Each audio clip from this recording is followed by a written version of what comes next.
The Time Ponies and the Cutie Mark Thief vs. the Queen of Hearts. Written and read by My Name is R. Chapter 3. Pony Princess Party Participation.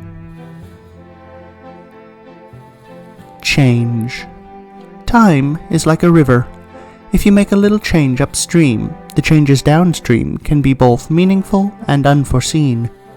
Of course, in both cases, there is also a chance that a little change upstream will be eroded away by the end, making the end result unchanged.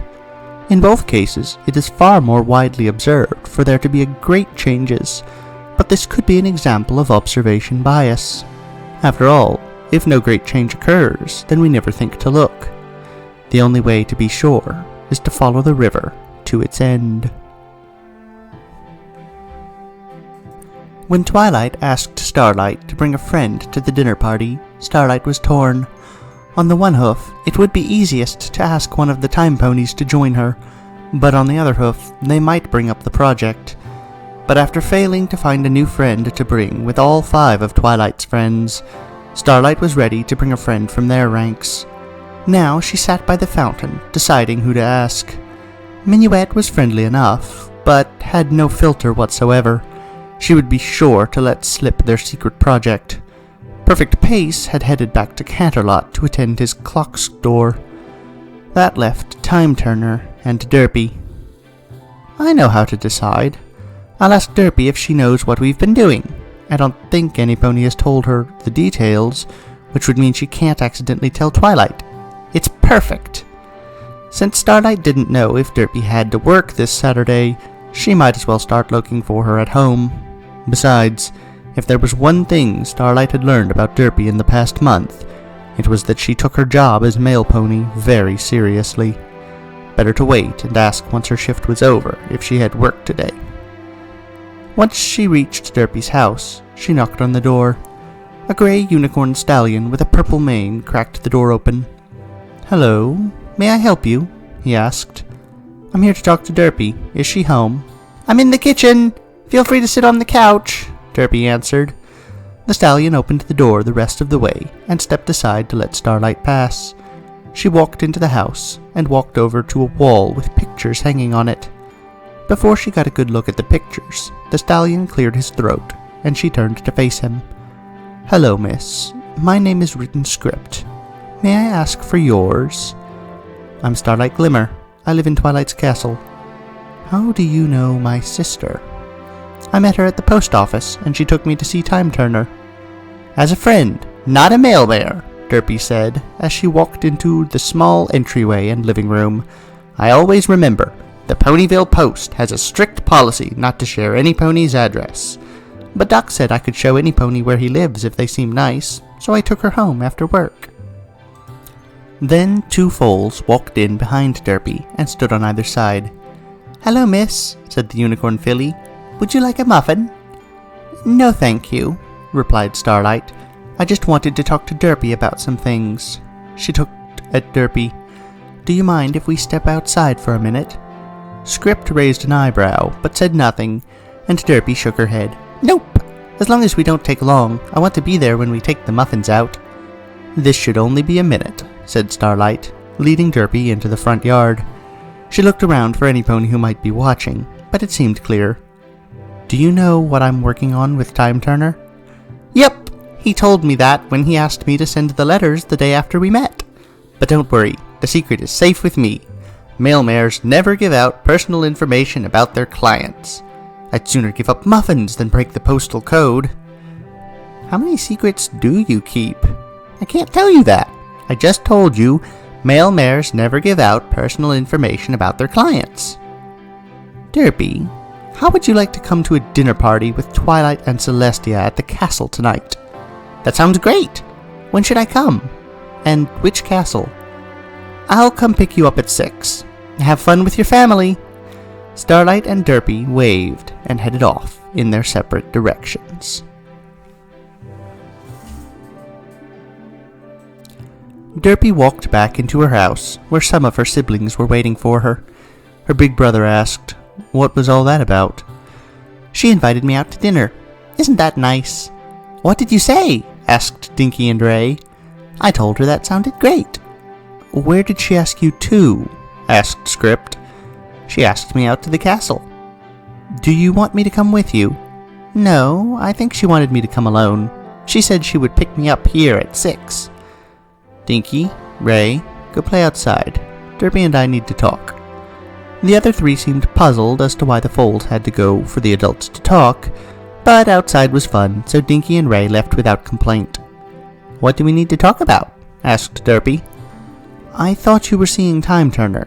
Why are you going out with Starlight? Because Time Turner is busy tonight and I like Starlight? We'll have a wonderful evening and I can be with Time Turner tomorrow. There's nothing that says I can only go out with one pony. All right, as long as you're sure. Come see me if anything bad happens at dinner.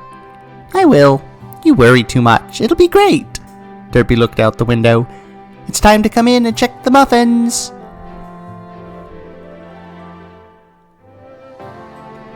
At about 5, Amethyst Star came home to find Derpy sitting in their front yard. Hey sis, what's up?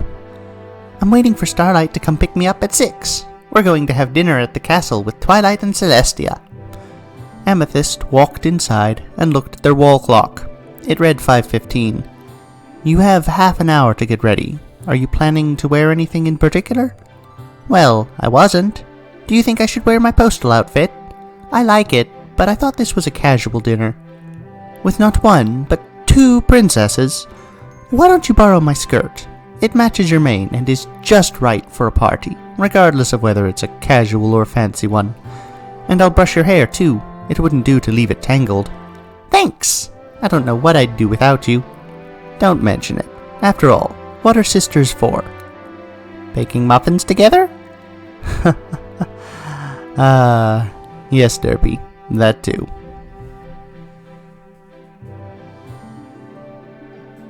On Starlight's way to pick Derpy up, she was stopped by Written Script stepping into the road ahead of her.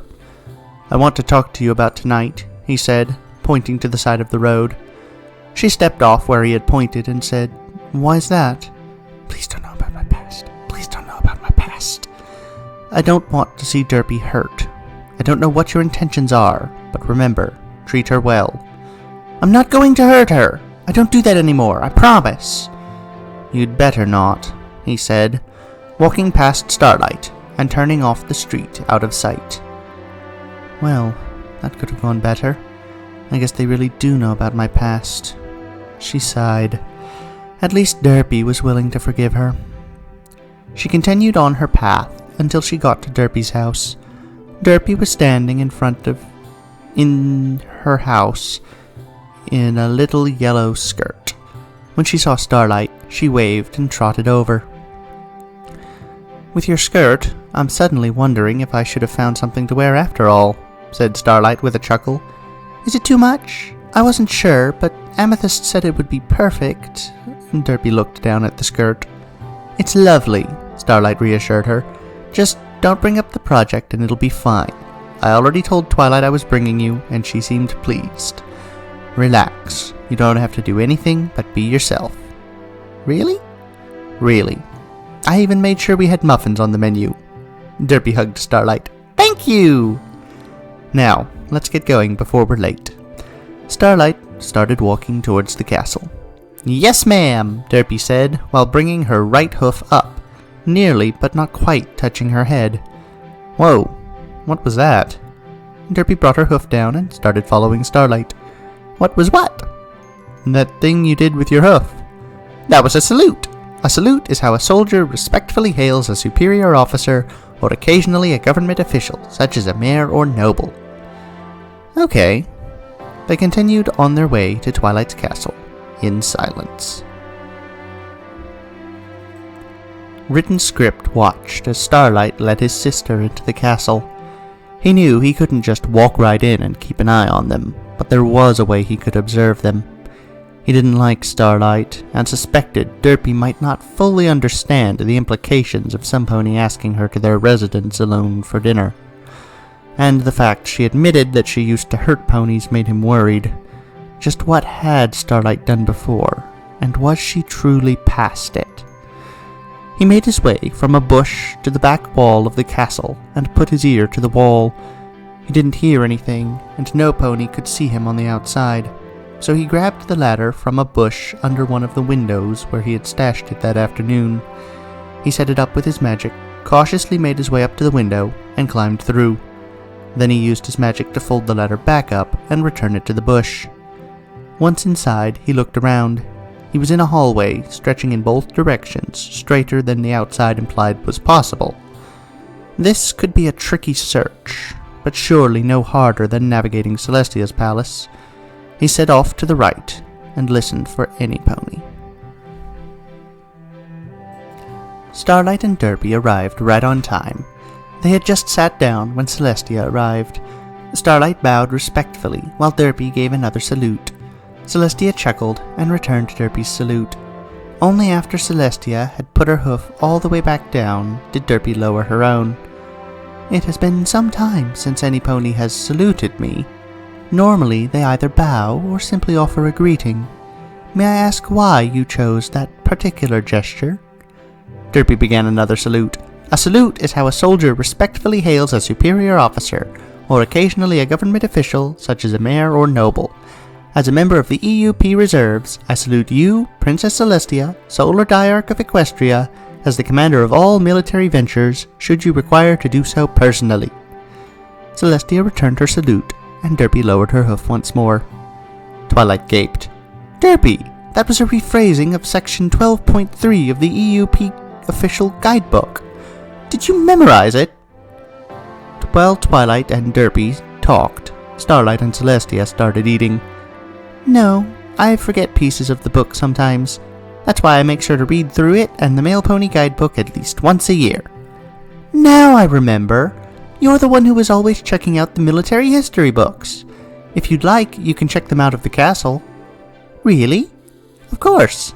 I've never officially opened up my private collection to the public, but any of my friends can borrow anything they want. And any friend of Starlight's is a friend of mine. Right, Starlight?" "What? Oh, yes. The more the merrier." Starlight thought back to Time Turner. She didn't like hiding anything from Twilight, but she couldn't tell her about the problem. "Yay! I can reread the complete history of the Wonderbolts. I thought I had lost it forever when T-Rex destroyed the library. Thank you so much." "So," asked Twilight, "how long have you been in the EUP Reserves?" "Ever since I turned 17. That's when I was old enough to sign up. I wanted to try out for the Wonderbolts, but I failed the medical exam." Derpy frowned and looked down, her eyes drifting apart.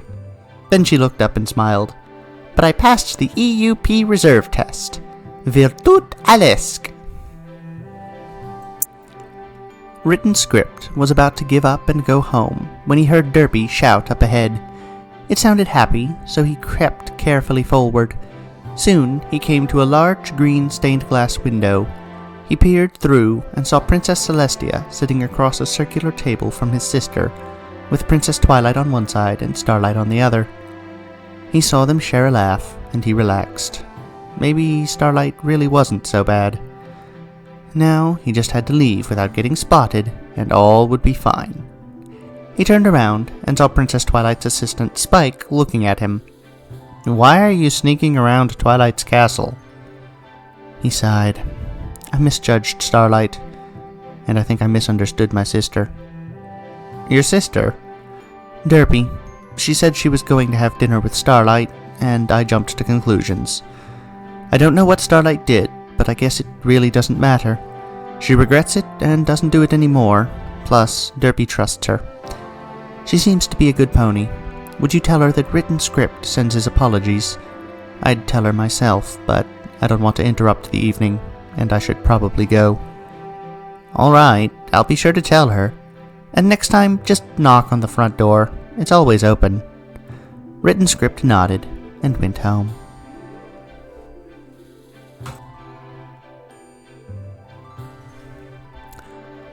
Author's note. It begins with 2 videos, which I will have a link for in the description. They're about Derpy being the male mayor, and not liking Mr. Feather Dude. I don't know if that's his name. Anyway, other postal person doing postal stuff. These helped inspire me to make being a male pony such a big part of Derpy's self-image. However, I probably shouldn't have to tell any of you that these are not canon to this fic. I'm going to do it anyway because I can't know when some pony is going to see that I linked something as an inspiration and assume I took the whole thing. To be clear, this Derpy has never kidnapped any pony at this point in the story.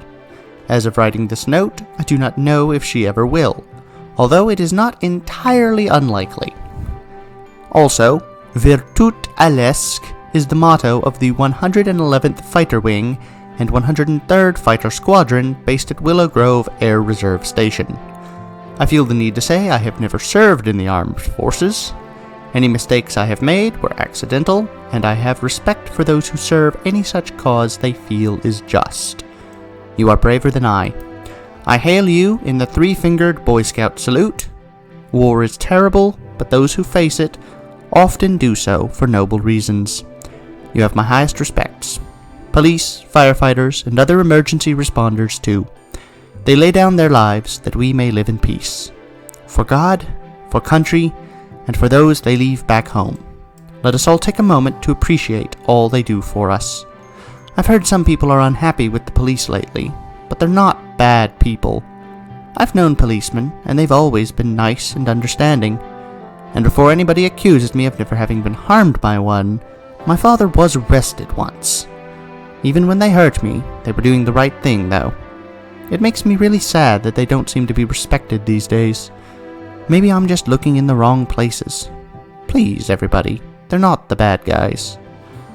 To all those out there who fight so that we don't have to, you shall be in my prayers tonight. I have only good wishes for you, now and forever. Thank you for everything you do in the service of others. I don't always agree with our civil government. I'm an American, for the record. But I highly respect you. And all those who have served in the past.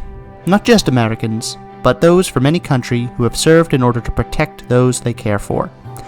Farewell, good luck, and well wishes.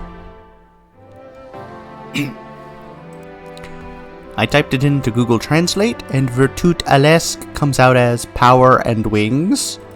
But then I searched it, and the official is on wings with courage, which makes much more sense for why I would have picked that one. Power and wings, yeah. Latin. Sure. Let's go with on wings with courage. That feels much more noble and meaningful than power and wings.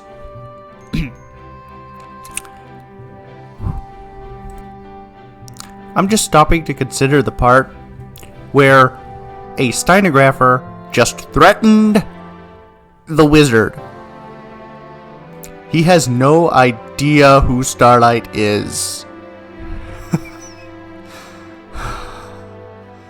It is good for everyone that he is not going to be picking a fight with her, because he is a stenographer. She is a powerful mage. This would not be a fight. This would be her trying not to hurt him while restraining him. And I think she could do it.